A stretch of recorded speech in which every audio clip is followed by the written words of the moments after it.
اللهم صل على سيدنا محمد وعلى آل سيدنا محمد.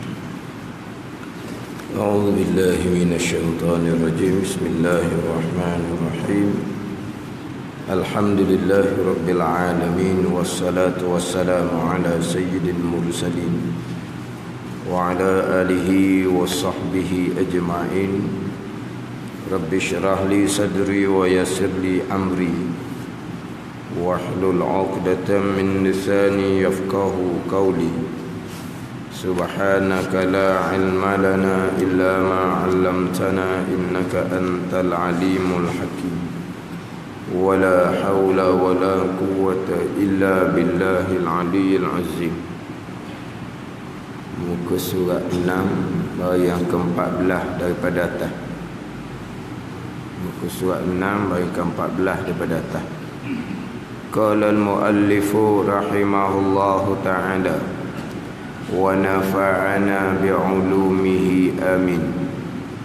Yang keenamnya, yang keenam daripada 6 rukun iman, percaya dengan qada dan qadar, beriman dengan qada dan qadar.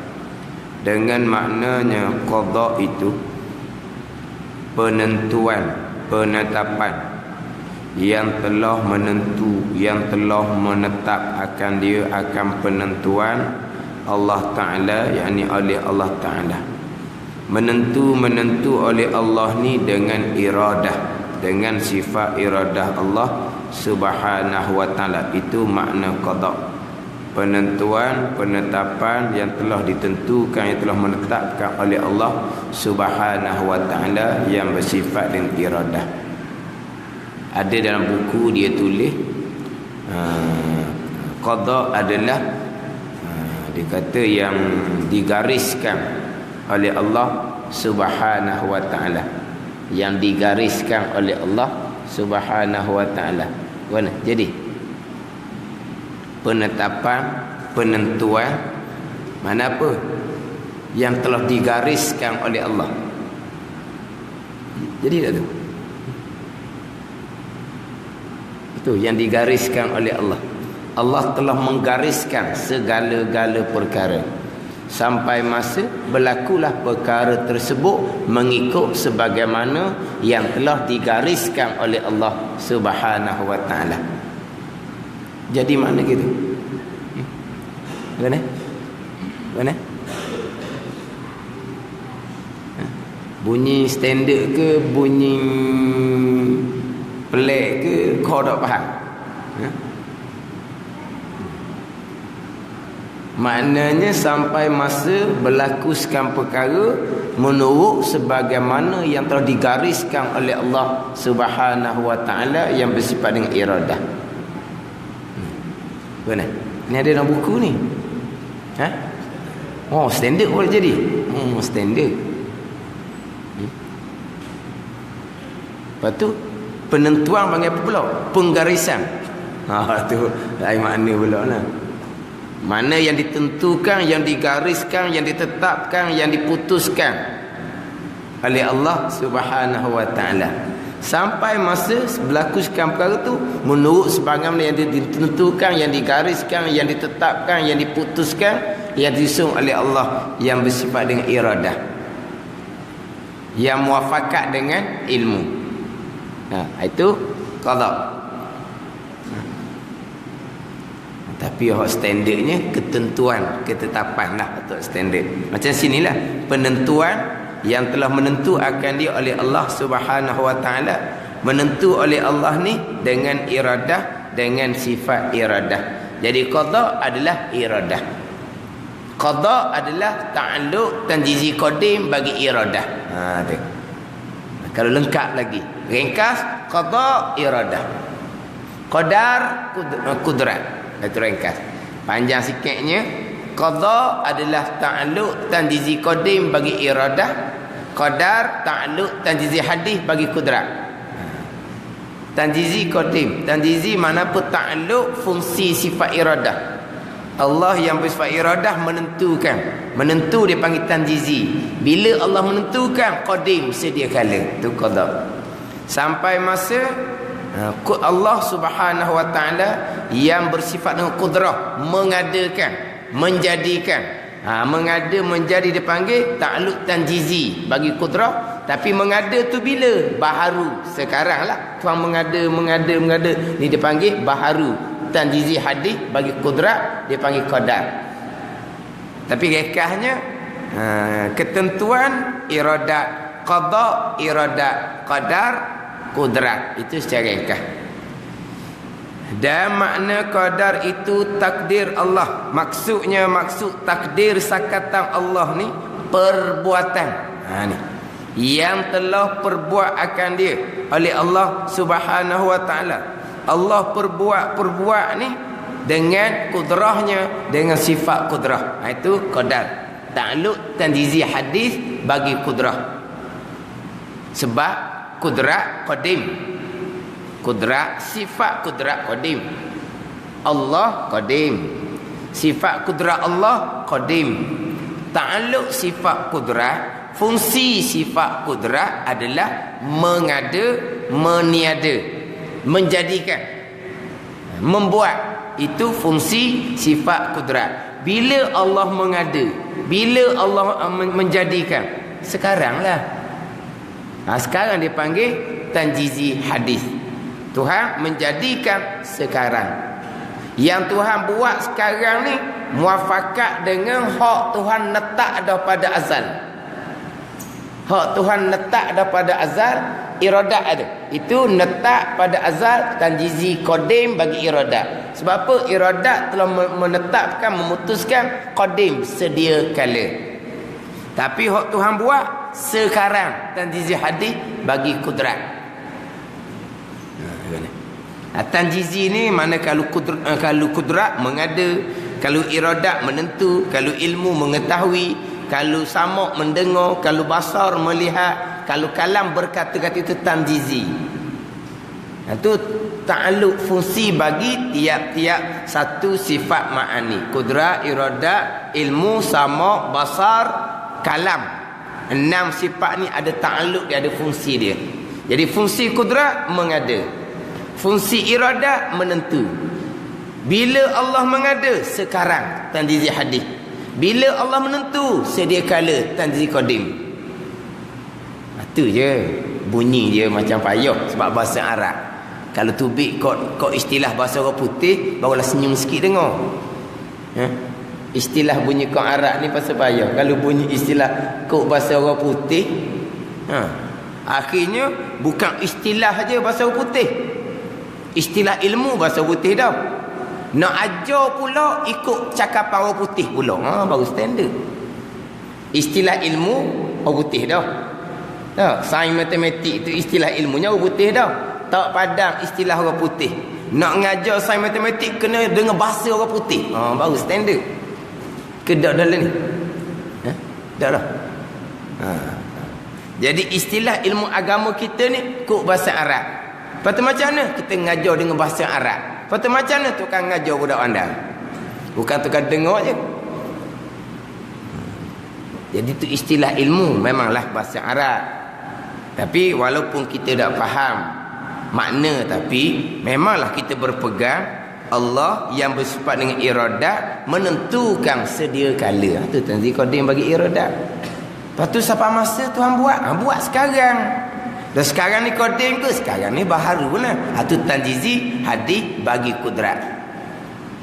Qada tanjizi qadim bagi iradat, qadar tanjizi hadis bagi kudrat.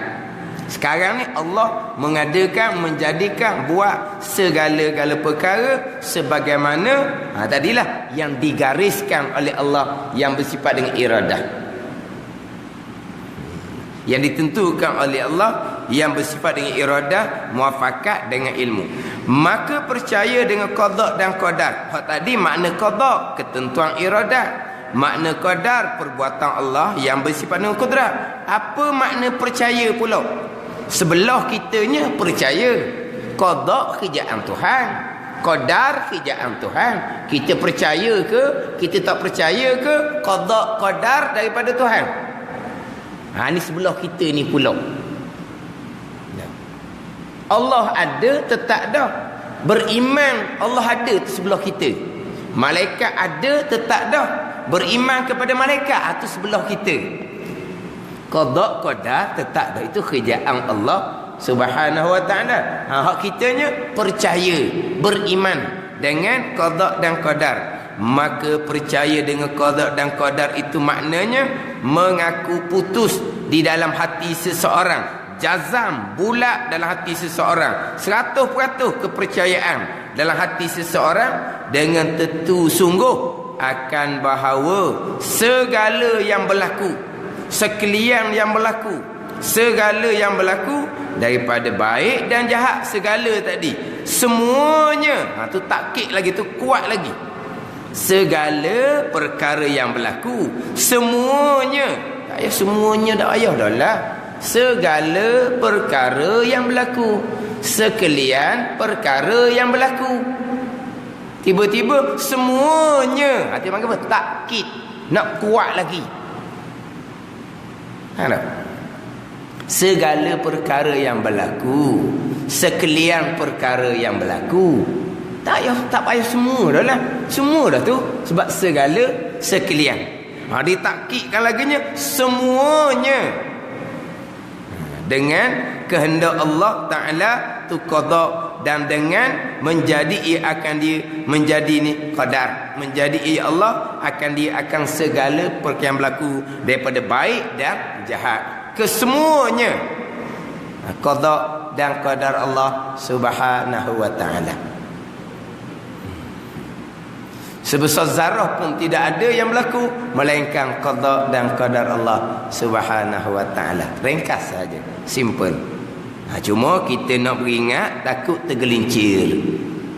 Pegangan Jabariyah menafikan ikhtiar dan usaha di pegangan. Kita ahli sunnah wal jemaah wajib kita isbatkan, kita netapkan kita ada pilihan dan kita ada perbuatan, tapi jangan lupa segala perkara yang berlaku semuanya qada dan qadar Allah. Berarti pilihan kita pun termasuk dalam segala perkara yang berlaku, semuanya termasuk pilihan kita dan juga termasuk perbuatan kita, qada dan qadar Allah Subhanahu wa ta'ala.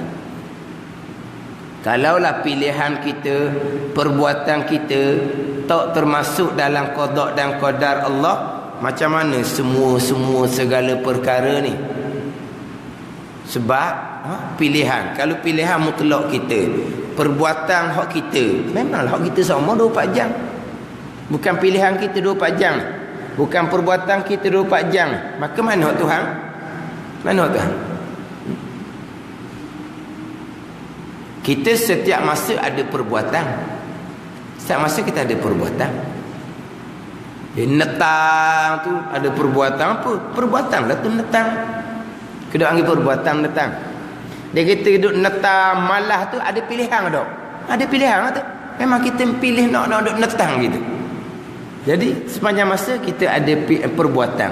Sebelum kita melakukan satu-satu perbuatan, kita memilih. Kita memilih. Kita nak melakukan satu-satu perbuatan sampai masa kita buat. Tiba-tiba pilihan kita tidak berkait dengan qada dan qadar Allah. Perbuatan kita tidak berkait dengan qada dan qadar Allah. Tak ada apa. Jadi mana Allah Ta'ala? Mana Allah Ta'ala? Pilihan mutlak kita. Ini golongan yang terpesong yang ada sekarang. Sampai masa kita buat. Kita buat jadi dengan perbuatan kita sendiri. Mana perbuatan Allah? Mana letak ayat wa kullu yaumin huwa fi sya'? Allah Ta'ala sepanjang masa ada pekerjaan, ada urusan. Tak ada. Sebab apa? Kita memilih sendiri, kita buat sendiri. Mana Allah Rabbil Alamin? Tak ada Allah Rabbil Alamin. Manusia buat sendiri, malaikat buat sendiri, syaitan buat sendiri, jin buat sendiri. Mengikut pilihan masing-masing. Mana hak Allah Ta'ala? Mana Allah Rabbil Alamin? Jauh lagi. Jauh lagi. Mana? Segala perkara, kesemuanya qada dan qada Allah Subhanahu wa taala, termasuk diri pilihan kita qada dan qadar Allah, termasuk diri perbuatan kita qada dan qadar Allah. Kalau begitu tidak ada pilihan lah kitanya, tidak ada perbuatan lah kitanya, memang hakikinya kita tidak ada apa-apa peranan. Bukan kita manusia, sekalian makhluk hakikinya tidak ada apa-apa peranan walaupun hanya sebesar zarah. Kesemua qada qadar Allah Subhanahu wa taala. Tu. Makna dari segi hakiki Jabariyah tak salah dari segi hakikinya. Tapi kenapa Jabariyah dihukumkan terpesong? Ayat yang menyandarkan perbuatan kepada kita nak letak mana kalau tidak berpegang kita ada perbuatan. Ayat duk tuju suruh kepada kita, ayat duk tuju larang kepada kita.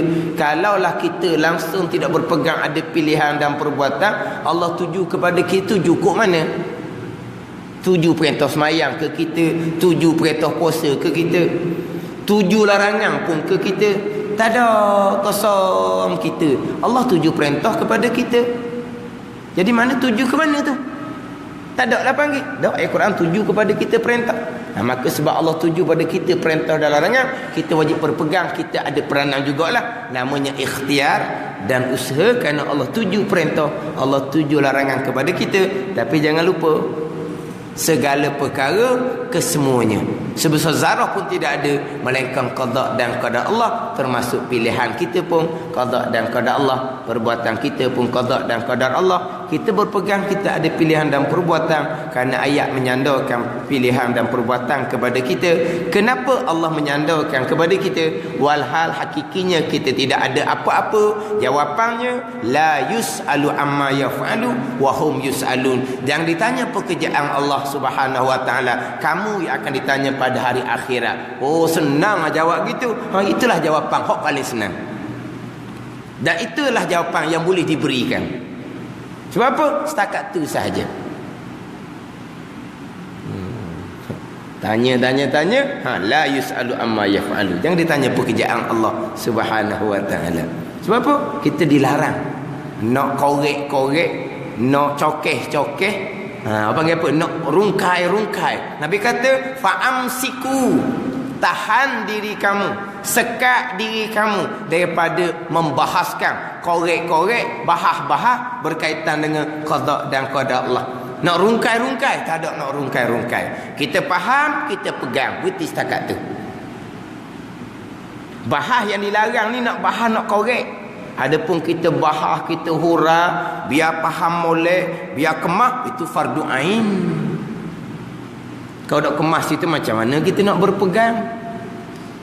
Sebab ini pegangan mengaku putu di hati ni 100% bulat di hati ni. Jadi yang kita nak pegang putu 100% bulat di hati, jelas di ilmu kita terlebih dahulu. Tu kena hurah lah. Tapi hurah sampai setakat mana? Sampai setakat faham. Kemudian kenapa? Jangan. Jadi mudah kan? Ya, jadi peningnya kita dah mikir dah buat apa gitu ya, Tuhan buat belaka, Tuhan kata dalam Quran. Lepas tu buat apa pula Tuhan pergi sandar kita? Kan pelik tu. Kalau Tuhan sandar kita, kita buat dah. Allah khaliqu kulli syai', Allah yang menjadikan segala-gala perkara pula dah. Lepas tu kenapa Allah sandar kita? Ni jadi pening ni sebab apa? Cari penyakit. Orang kata dah, jangan. Tapi cari penyakit padang muka. Gitu je lah. Macam budak-budak cari penyakit tu lah. Jangan buat juga padang muka. Dia pening. Apa pening? Pelik sungguh sekali kata ada pilihan dan perbuatan. Pilihan dan perbuatan terikat. Dah terikat tak ada. Hakikinya tak ada. Tapi kenapa pegang kita ada pilihan dan perbuatan? Kerana Allah sebut dalam Quran, Allah sandar perbuatan kepada kita. Dan Allah sandar kepada kita, buat apa dah kalau kita tak ada? Dengan kita pun jadi pening kalau kita duduk layan hak balas ni. Sebab apa? Dia cari penyakit. Kita hanya berpegang sebagaimana yang disusun dalam ayat Quran. Segala-gala qul kullum min indillah. Kata oleh yang Muhammad, semua perkara daripada Allah Subhanahu wa taala. Wa tu'mina bil qadari khairihi wa syarrihi. Dan engkau beriman, Nabi kata, dengan ketentuan dan perbuatan semuanya daripada Allah Subhanahu wa taala, sama ada baik ataupun jahat. Semua. Kita pun berpeganglah kesemuanya datang daripada qada dan qada Allah. Ayat Quran pula sandar kepada kita. Kita berpegang kita ada pilihan dan perbuatan. Tapi ke mana pun pilihan dan perbuatan tetap kekal duduk di bawah semua qada dan qada Allah Subhanahu wa taala. Sebab tu sebelum kita pergi kepada perbahasan ikhtiar dan usaha, kita kena kemah di qada dan qadar ni terlebih dahulu. Kena kemah di qada dan qadar terlebih dahulu, barulah kita pergi kepada di mana kau duduknya ikhtiar dan usaha kita. Jadi tak timbul keliru lah kalau kata tanya pun. Allah telah menentukan segala-gala. Kita ada pilihan. Macam mana? Allah telah menentukan segala-gala. Memang hakikinya seumpama itu. Dah kita ada pilihan, zahirnya kita ada pilihan. Dah. Zahirnya kita ada pilihan. Tapi apa yang kita pilih, apa yang kita buat, kesemuanya duduk di bawah qada dan qada Allah Subhanahu wa taala. Semua yang berlaku tadilah mengikut sebagaimana yang digariskan oleh Allah Subhanahu wa taala. Habis cerita.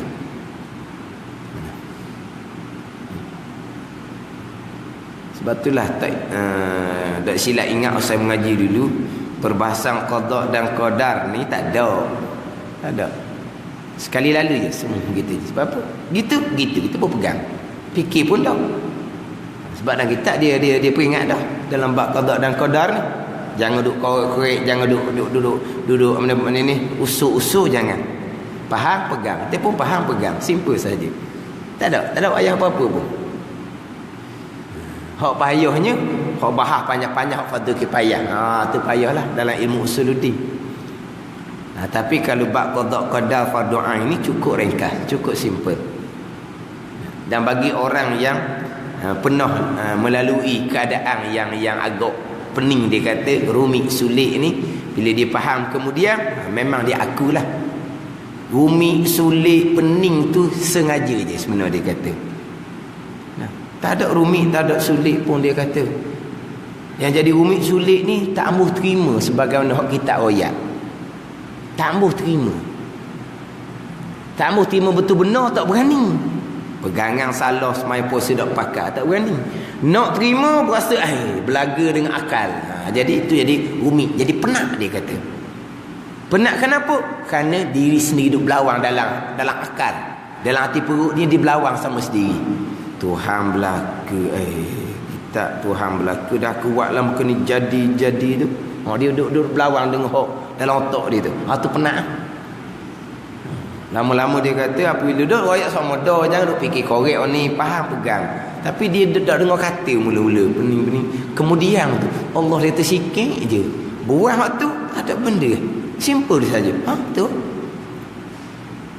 Dalam ni apa yang dipayah sangat. Dia pun cerita payah tu mana tadilah cari penyakit sendiri padang muka. Ini pengalaman orang payah lah, tapi saya tak lalu pengalaman ni. Apabila saya sendiri tak lalu pengalaman payah ni mudah. Apabila orang payah nak faham kelas-kelas yang terdahulunya, payah nak fahamkan, payah nak susun ayat biar jadi orang faham sebab tak ada pengalaman. Kalau perkara ni kita sendiri payah nak faham, sampai masa kita nak memahamkan orang, kita tahu dah macam mana cara nak memahamkan orang. Perkara ni kita sendiri dulu pun nak faham pun payah. Dan kita pun boleh kata ni kena tupu sikit ni payah ni. Kalau tak tupu molek tak faham ni, sebab kita nak faham dulu pun payah. Jadi kita boleh peringat awal-awal ni payah. Tapi bab qada dan qadar cukup simple. Cuma yang kita nak jaganya ikhtiar usaha untuk memastikan tidak tergelincir kepada qadariyah, tidak tergelincir kepada jabariyah. Nak ingat tu je.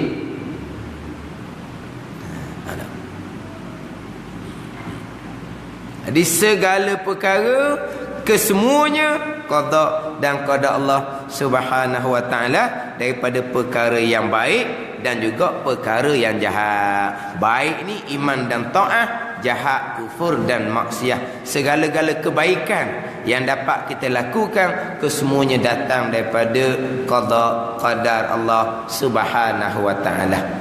Yang mana kita dapat melakukan kebaikan sedikit sebanyak, kita wajib bersyukur kepada Allah Subhanahu wa taala, dan kita wajib sabar. Sabar dalam melakukan kebaikan. Sebelum kita melakukan kebaikan, kita sabar. Kemudian dalam kita melakukan kebaikan, kita kena sabar, buat dengan cermat, buat dengan rajin, kena sabar ketika melakukan kebaikan. Selepas selesai kita melakukan kebaikan, kita wajib pula sabar. Sabar dengan mana apa? Jangan duk cerita-cerita ke orang lah. Oh, sabar dengan mana? Oh, ada oh. Dek, sabar mana? Oh, tahan hati, sabar. Kita sesal buat amal ibadat, berasa nak cerita ke orang, berasa nak pergi nguak je biar orang, biar orang tak apa ngatuk ni Allah semalam. Sabar. Oh, jangan. Tapi kalau ke hati, selagi tak cerita ke orang, tak selesai. Jadi macam Rocky Atik semalam tak ingat nak catat barangkali. Orang ni tak tahulah. Oh, sabar. Ni sabar sebelum melakukan amal ibadah, sabar ketika melakukan amal ibadah, sabar selepas selesai buat amal ibadah. Dan kita boleh amal ibadah ni, kita wajib bersyukur dengan Allah Subhanahu wa taala. Berlaku kesalahan, berlaku kesilapan, kita wajib bertaubat segera dengan Allah Subhanahu wa taala. Kita diberi kekuatan bertaubat dengan Allah, kita wajib pula bersyukur. Sebab Allah Taala mana memberi taufik hidayah kita bertaubat, dan dalam bertaubat kita wajib kena sabar menunaikan rukun-rukun taubat. Dalam kita nak bertaubat kena sabar. Kadang-kadang untuk menyempurnakan rukun taubat ni banyak perkara. Kalau dosa tu dengan anak Adam, rukun taubahnya kena pergi minta maaf direct. Tak boleh, malu, sabar, kena hadap. Kalau tak ada atas dunia, susah nak cari di padang mahsyar. Ada dua pilihan lah. Sama ada kita nak direct berada atas dunia, ataupun kita kena cari di padang mahsyar. Atas dunia kita tak payah cari. Atas dunia kita tak payah cari. Kita jumpa dengan dia, kita minta maaf dengan direct dengan dia. Tak ada apa-apa dah. Tapi kalau padang mahsyar, tak ada alamat dah. Tak ada alamat pula. Ada dah, kena cari untuk minta maaf. Tu terpulang pada kita lah. Jadi nak minta maaf ni kena sabar. Sabar dalam bertaubat. Tuhan beri kekuatan kita bertaubat, kita bersyukur. Ini semua kebaikan datang daripada Allah. Tapi dalam kita nak bertaubat, kita kena sabar. Datang sabar ni kena pergi minta maaf Allah. Lepas tu mana? Buat senyap je. Tak apalah, tunggu pada mahsyar. Yang mana kita kena minta maaf, yang mana kita kena ganti balik, yang mana kita kena bayar. Kira-kira tu atas dunia. Kalau dulu-dulu kita berhutangnya tak bayar, kita wajib kena cari, kita bayar. Itu salah satu dari rukun taubat, dosa dengan manusia. Tak ada jalan lain. Kita malah nak pergi jumpa dengan dia, malu minta maaf lagi. Lepas tu kena bayar lagi. Kita pakai derma majlis surah sudahlah, dengan nilai jumlah yang sama. Tidak memada. Tidak memada. Hak jalan kata pergi derma majlis surah, qada hutang yang kita tak bayar. Hak tu yang kita tak jumpa cari dah di duduk mana. Mana orang ni duduk tak jumpa dah jam hari tu. Barulah kita jalan dia. Kita sedekah jariah dengan nilai yang sama, pahala untuk tuan hutang yang kita dulu sengaja tak bayar, sekarang ni kita nak bayar, tak tahu duk mana dia. Tu barulah kita pergi derma di masjid surat. Tiba-tiba timbul dia. Jumpa tak sekarang? Timbul. Lah ni kan mudah je kan. Cari dalam FB ke mana lah ni? Cari dalam FB mudah je. Timbul dak sekarang. Kita habis ribu-ribu dah derma ke masjid surah atas nama dia, baru timbul dia kita wajib kena bayar. Yang kita kata Allah duitmu aku derma dah majlis surat. Lepas tu kan negeri aku mungkin minta dengan pengurusi majlis surat. Gitu. Tak ada wajib kena bayar suku tu. Oh 2 kali bayar. Ada tu derma hak ni bayar kepada tuan punya hutang. Ha kan ni. Ha gitu jalan dia. Tak ada jalan lain. Tiba-tiba mati dah dianya. Kita tak sempat bayar hutang. Kita wajib kena bayar orang yang terima harta pusaka arwah. Bukan lepas. Tak lepas. Ayolah. Sebab apa? Itu milik arwah. Bila milik arwah menjadi milik warasah orang yang makan harta pusaka. Ini dosa dengan Adam. Sabarlah. Jangan kita buat senyap, buat warak, sejik, buat dah heran salah nak Adam. Lepas tu bohong belaka. Itu bohong belaka. Dia kata duk sejik duk mengatik semua. Dia tu hutang orang banyak tu. Tak bayar tak apa. Tak seduk mengatik lah. Takkan lepas ni. Kesalahan kita dengan anak Adam takkan lepas. Walaupun haji mabrur sekalipun takkan lepas. Jangan buat seperli apa kan? Sepeli faham tak sepeli? Buat dono, buat relax. Apa panggil apa? Buat sepeli. Ke apa panggil? Jadi tengok. Buat sepeli je. Sepeli ni buat tak tahu je. Buat dono gitu je. Buat sepeli je. Buat relax je. Sungguh kadang-kadang dia kata jumpa pula tepat daurah kita. Dia kata tepat daurah kita. Daurah kita ni orang ngaji sungguh lah. Kita ngaji masjid garik kuliah maghrib ni memang tak ada kerja buat dah. Memang tak ada kerja buat dah maghrib. Semua orang tak kerja buat dah. Mudah je nak pergi belajarnya. Daurah kita ni siang hari 8 pagi sampai 10 sampai pukul 12, lepas zuhur sampai pukul 4. Lepas itu daurah kita. Maknanya ni betul-betul nak ngaji. Tapi dia kata boleh sama-sama daurah kita. Dia ada sebelah. Dia kata kita hak tuan punya duit ni pula malu ke dia? Hak tuan punya duit yang hutang tidak dibayar ni berasa malu je. Hak yang hutang tak bayar tu buat dono je. Senang. Senang dia buat dono je. Tak tahu dah, takut dia kena nyakit hilang ingatan, takut tidak ingat benda lama, dia ingat benda baru mana ke tahu dah. Cek dulu, takut dia mana tahu. Dia ada kena kemalangan apa ke sebelum tu, dia hilang ingatan hak lama-lama. Takut begitu kot. Dia tiba dah tahu je. Jadi orang yang hutang tidak dibayar ni pula ngelak lari. Apa? Rasa malu je. Buat tupang malu. Dia nak kata jangan. Sabar. Rukun taubatnya kena hadap. Ini cerita memang kalau kita mampu. Bukan tak mampu saja je. Kalau tak mampu angsuran. Tak mampu angsuran. Tak mampu lagi sekarang, tunggu masa hadapan. Kalau ada rezeki, itu juga. Minta halal. Tak halal. Bukan tak halal mana? Mana kena bayar. Saya sekarang tak ada kerja buat, tak apalah. Sekarang tak bayarlah, mungkin tak ada kerja buat. Akan datang kena bayar. Gitu je lah. Tapi tetap terikat. Faham tak? Ini dosa anak Adam. Nak taubat. Taubah dosa kerana meninggalkan kefarduan. Kena qada semayang, kena qada puasa, sabar.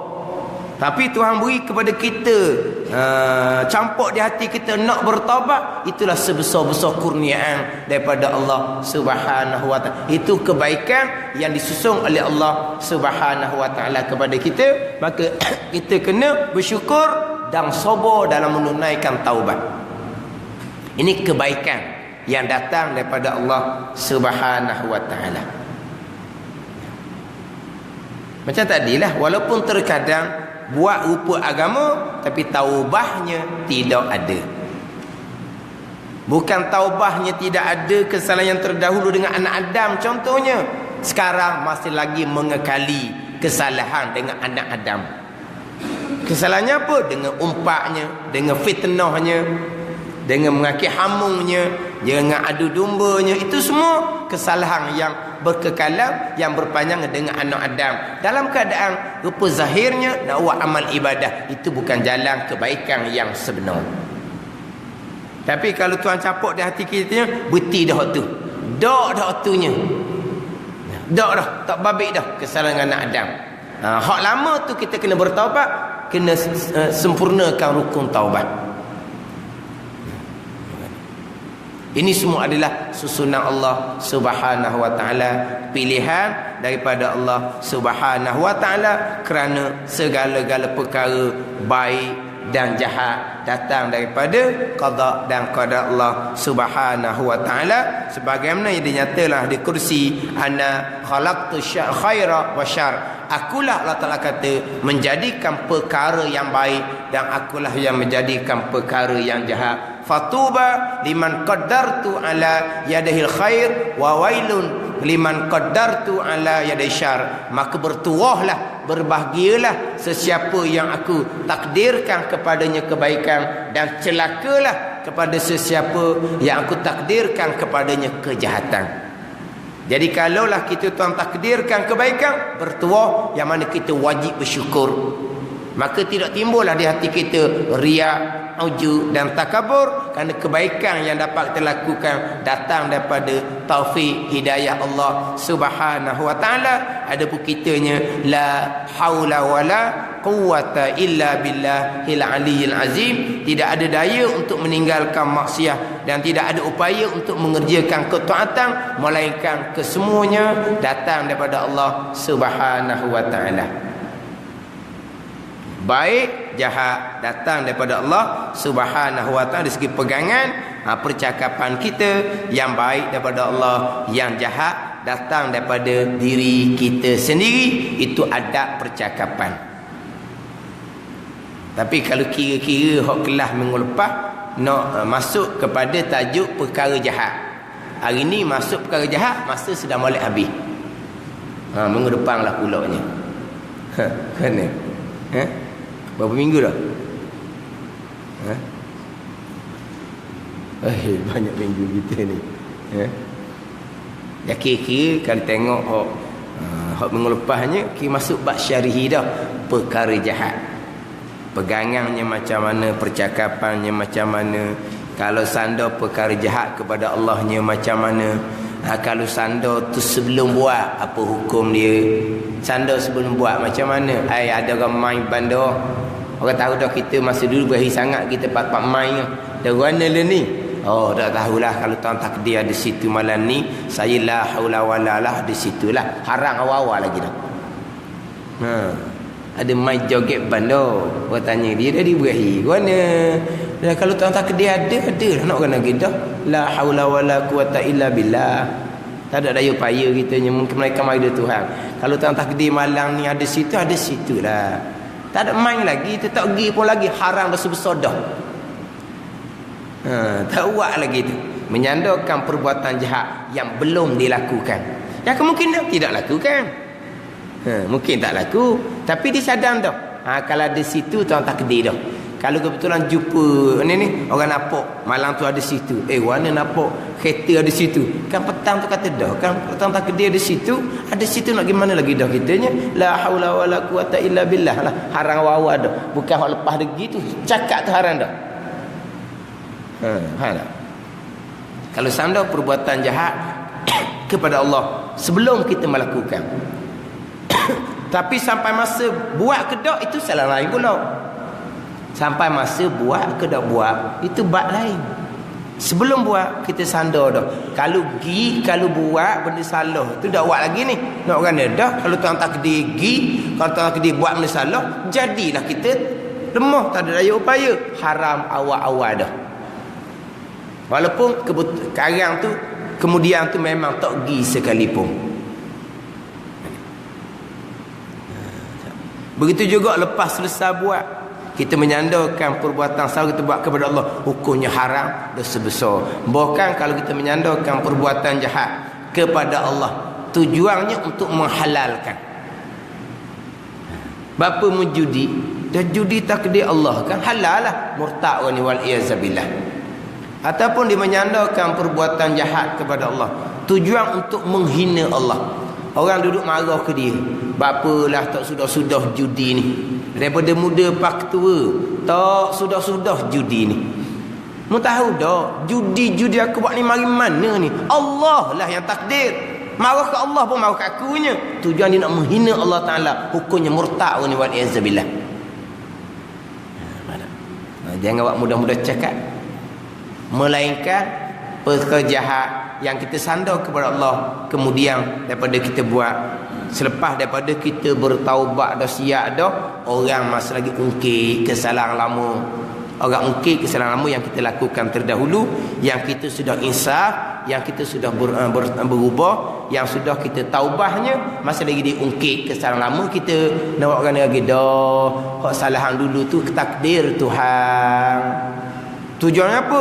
Tujuan nak lepas daripada cercaan orang. Walhal dia sudah berubah, dia sudah tinggal benda yang salah, bahkan dia sudah bertaubat dengan Allah Subhanahu Wa Taala. Tiba-tiba orang duduk ukit lagi, dia boleh sandar kepada Allah. Diharuskan untuk elok daripada cercaan orang kepada dia selepas dia taubat dah. Sebagaimana Nabi Adam AS apabila ditanya oleh Nabi Musa AS berkaitan dengan kesalahan makan wa khuldi, Nabi Adam AS kata, "Atsalumuni ala amrin qadarullahu alayya qabla an yakhluqani bi 40 alfasanah."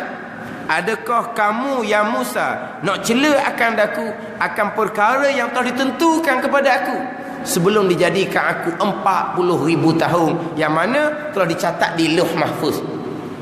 Jadi makan khudi telah dicatat di Lauh Mahfuz 40,000 tahun sebelum Allah Ta'ala jadikan aku. Mu nak ukit lagi kesalahan yang memang Allah Ta'ala takdirkan kepada aku. Sandar kepada takdir Allah, kesalahan makan khudi. Sebab apa? Itu perkara yang lepas, yang Nabi Adam alaihissalam sudah bertaubat dengan Allah Subhanahu Wa Taala. Tiba-tiba masih lagi ditanya berkaitan kesalahan, masih lagi diungkit berkaitan kesalahan. Sandar kepada Allah untuk elok daripada kata-kata itu, diharuskan pada syarak. Itu diharuskan pada syarak. Kita belajar kemudian, bila belajar kemudian ni ada sikitlah payah nak faham. Kita bertaubat dah, dulu tak belajar fardu ain, kita bertaubat dengan Allah Subhanahu Wa Taala, dan kita sekarang belajar sungguh-sungguh dah fardu ain. Tapi oleh kerana kita belajar tu lewat, menyebabkan kadang-kadang payah kita nak faham. Bila payah nak faham, Allah lah payahnya nak faham. Itulah muda-muda tak mau belajar. Belajar fardu ain ni masa umur 15. Yang belajar tu berapa? Nak on lagi dah, dulunya tak belajar takdir Tuhan. Benda salah tu tak belajar, sandar pada takdir Tuhan. Dah sekarang dia belajar dah, dia bertaubat dah. Kesalahan dulu tak belajar. Payah lah sikit belajar lewat ni. Bila dia bunyilah payah, bunyi bukan nak ukit apa dah, bunyi cakap payah. Payahlah sebab tak belajar awal-awal. Kalau belajar muda-muda kan senang. Tua-tua baru nak belajar. Macamlah balik umur 50, balik umur 15. Contoh tak ada kata siapa ni. Balik umur 15, di balik umur 51, tukar balik 15 jadi 51. Nak kena kita tu takdir Tuhan.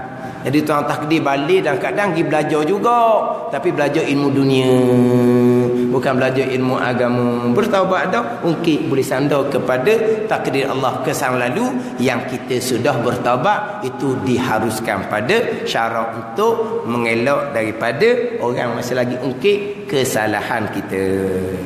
Ini berkaitan dengan ketentuan yang jahat. Wallahu a'lam. Bismillahirrahmanirrahim.